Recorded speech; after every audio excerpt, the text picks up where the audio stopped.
Colleagues, the two parliamentary groups of the CDU, CSU and SPD are introducing a joint draft law to amend the Basic Law for this week. We want to open a path to quickly enhance our country's defense capabilities, rapidly expand civil and population protection, equip the intelligence services with sufficient resources, and also establish the economic foundations for this major national effort. Ladies and gentlemen, in light of the truly alarming security situation in Europe in every respect, and in view of the ever-growing economic challenges in our country, far-reaching decisions are necessary, and therefore, these proposed amendments to the Basic Law by us can no longer be postponed. Ladies and gentlemen, dear colleagues, now we will, and I personally will also, been confronted for several days with accusations of lying and election fraud.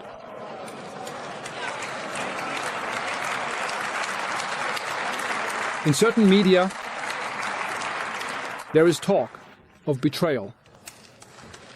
Ladies and gentlemen, let me address this because I take it seriously and because I still want to respond to it. Exactly 4 months ago today, on the 13th of November last year, I participated in a so-called economic summit of the Süddeutsche Zeitung here in Berlin. I was asked at the time whether the Basic Law would be declared unchangeable, and my answer was no, only some provisions of the Basic Law are unchangeable. Everything else can, of course, be discussed. Well, Mr. Durr, you were terribly upset at the time that I said that, and I also want to add once more, although I don't often quote myself, but at this point I want to do it, what I then said very specifically in response to the question, yes, why one might consider such a change to the Basic Law. I said at the time, verbatim, is the result that we spend even more money on consumption and social policy. Then the answer is no. Is it important for investments? Is it important for the livelihood of our children? Then the answer can be different. Ladies and gentlemen, what we are proposing to you here today is exactly this different answer. And this is precisely the path we are now taking in the planned coalition between the CDU, CSU and SPD.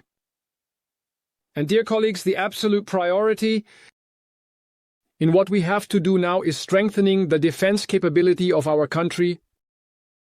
I think I don't need to discuss the urgency of this undertaking in depth here.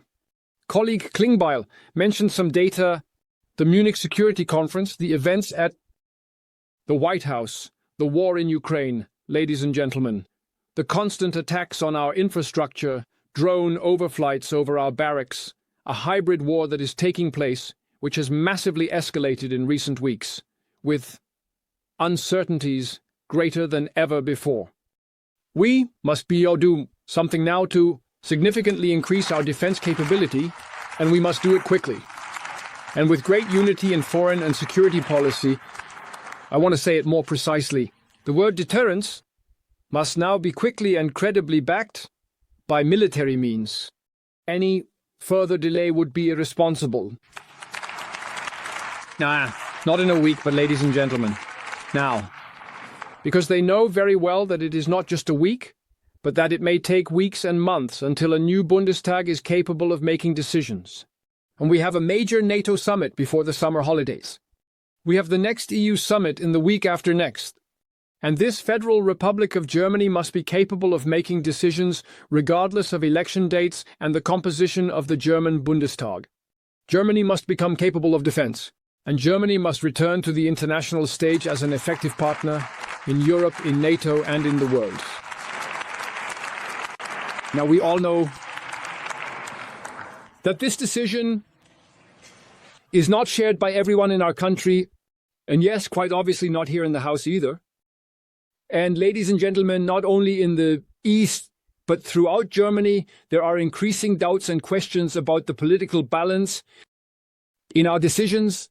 There are also questions about the right priorities.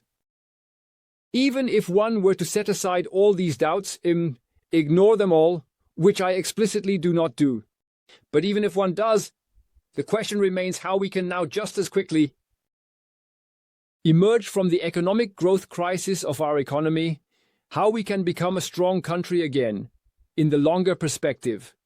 All these tasks that we describe here, including significantly increased spending on defense, infrastructure, and climate protection, can be accomplished on our own and without excessive debt. Ladies and gentlemen, we must also answer this question today. With the current state of our economy, this task cannot be accomplished. And that's why the proposals stand. For the reasons mentioned, the proposals are internally connected. The increase in defense spending to the level we deem necessary is just as important as the rapid restoration of our economy's competitiveness. And that's why we are also proposing a new special fund for infrastructure and investments in climate protection. I will come back to this shortly. But ladies and gentlemen, these proposals do not stand in isolation in the sense that we now have unlimited money available that we can spend, similar to what previous coalitions might have done. No. We have, and I believe I may say this from the discussions in the exploratory talks with the Social Democrats, here we have had a proposal on the table from 4 renowned economists of our country who cover all the ranges of economic sciences in Germany: Clemens Furst, Michael Hüder, Moritz Schullerich, and Jens Südekum. Yes, ladies and gentlemen, you cannot seriously dispute that these many truly represent the entire spectrum of economic policy and economics in our country. Yes, of course, if you had your own, they probably wouldn't have said anything different than this. The first sentence is the old Bundestag should increase the special fund Bundestag before the start of the new legislative period and establish another special fund for infrastructure alongside it. Ladies and gentlemen, this is what the 4 most renowned economists in our country tell us. Unlike some of you, we take this advice extremely seriously because it is correct. However you add money alone will not solve the problem. And that is why we are discussing in the exploratory talks, and from this afternoon in the coalition negotiations with the Social Democrats, also about very comprehensive reforms of our country. Some proposals from the aforementioned experts, some that we add, and I just want to mention a few to make it clear what it's about. It's about investments with private capital. It's about a real reduction of our bureaucracy. It's about transforming the citizens' income into a new basic security. It's about bonuses for overtime that should be tax-free. We want to introduce an active pension to ease the transition from work to retirement. We want to start with a funded individual retirement provision. And finally, we want the weekly working hours, not the daily working hours, in the legal regulations. I mentioned just these few examples, and I could add more, ladies and gentlemen, to make it clear to you. We do not want to spend money for nothing and again nothing, but we want to see this embedded in a comprehensive reform agenda for our country. And we stand by this without any reservation. And perhaps I may add this as well. We had the opportunity this week to meet with the 4 representatives of the Initiative for an Actionable State, as this reform commission is called, for a discussion. Representatives of the Social Democrats, representatives from YUS, to discuss the 30 proposals that this reform commission, which is under the auspices of the Bundestag, is presenting.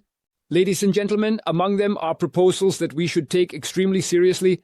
These are proposals for a modern state which we will now turn our attention to, and which we also have in mind for a future coalition with the Social Democrats. That is the central task. For that, we need the economic foundations. And that's why we are doing both, strengthening our defense capabilities and strengthening the competitiveness of our economy. Let me, ladies and gentlemen, finally express a word of thanks to the parliamentary group of Alliance 90. Address the Greens. I don't know what kind of interjections this triggers among you. We have had extraordinarily good discussions with the Greens over the last 10-11 days, with the 2 parliamentary group leaders. These were very good, very trustful conversations.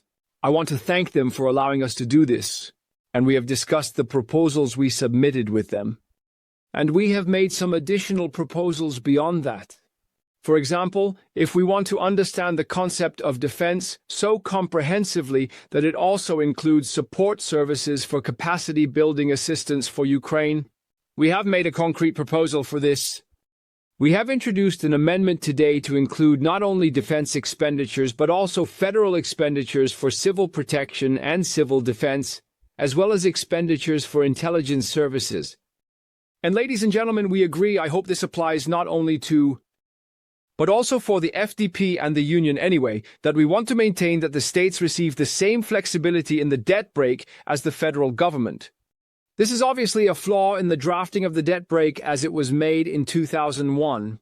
We want to correct this in favor of the states. And finally, thirdly, and here it becomes very crucial. Ladies and gentlemen, we have supplemented the proposal with a special fund, not only for investments in infrastructure, but also for investments in climate protection. Yes, ladies and gentlemen, unlike the AFD, we take this challenge of our climate protection or the task of climate protection extremely seriously, because let no one deny that we have a very big problem to solve together here. And Therefore, we have inserted another clause. You have known our proposal since this morning, that from this special fund for infrastructure and climate protection, allocations are also possible. Allocations to the special fund of the Climate and Transformation Fund in the amount of up to 50 billion euros should be permissible. Ladies and gentlemen, this is in truth the repair of what you attempted in an unconstitutional manner in the Traffic Light Coalition in the summer of 2023. We are now repairing this together with you, if you so wish, so that in this Climate and Transformation Fund, corresponding expenditures for climate protection are possible on a secure, constitutional basis. And ladies and gentlemen of the Green Parliamentary Group, this is a very concrete offer to you as well. Because you have rightly pointed out, in the discussions of the past few days, that this money must also be available for climate protection. Let me summarize this. We will, if we could decide this together here, next week, not only for the defense capability of our country, not only for the competitiveness of our economy, but also for climate protection. We can make such a big leap forward that it overshadows everything that has been possible in the last 3 years, and that heals what you couldn't achieve in the last legislative period, because the Federal Constitutional Court on the 15th November 2023 unfortunately blocked this path. Ladies and gentlemen, I asked the parliamentary group of Alliance 90 the Greens, what do you actually want in such a short time? More than what we have proposed to you in the discussions of the last few days. What more do you want? And with that I conclude, ladies and gentlemen.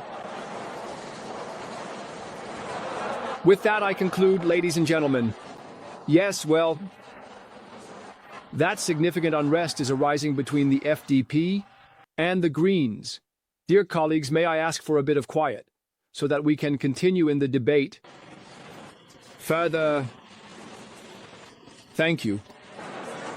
Ladies and gentlemen, may I finally once again address the seriousness of this effort and the context in which this effort is situated.